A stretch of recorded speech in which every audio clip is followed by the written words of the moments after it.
आलिस, क्या आप पीएम किसान सम्मान निधि योजना की 20वीं किस्त का वेट कर रहे हैं? मैं समझता हूं, जब वो टेक्स्ट मैसेज आता है तो घर में एक छोटी दिवाली जैसा लगता है। तो चलो कंफ्यूजन दूर करते हैं। 20वीं किस्त असल में कब आ रही है?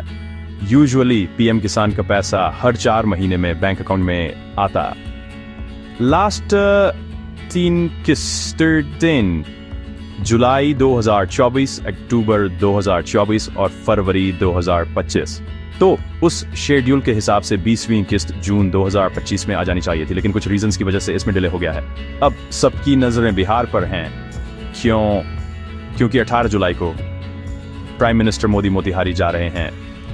ऐसी जोरदार चर्चा है कि वो गांधी मैदान में अपनी रैली के दौरान 20वीं किस्त रिलीज कर सकते हैं, लेकिन ईमानदारी से कहें तो अभी तक कोई ऑफिशियल कंफर्मेशन नहीं है। फिर भी चांसेस हाई हैं कि पैसा 18 जुलाई के बाद कभी भी क्रेडिट हो जाएगा।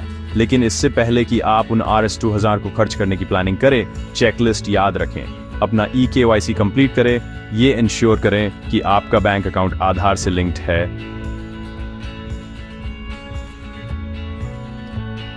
सैंट गव आयन पर बेनिफिशियरी लिस्ट में अपना नाम डबल चेक करें। अगर कुछ भी मिसिंग है तो वो पैसा नहीं आएगा। तो मेरी एडवाइस, अपडेटेड रहें, अपना पेपर वर्क कंप्लीट करें और ऑफिशियल अनाउंसमेंट्स पर नजर रखें। उम्मीद है अभी थोड़ी पेशेंस रखने से आपकी अगली किस्त बहुत जल्दी आ जाएगी, और जब वो आ जाए तो मुझे बताएं कि आप उसे कैसे यूज करने वाले हैं।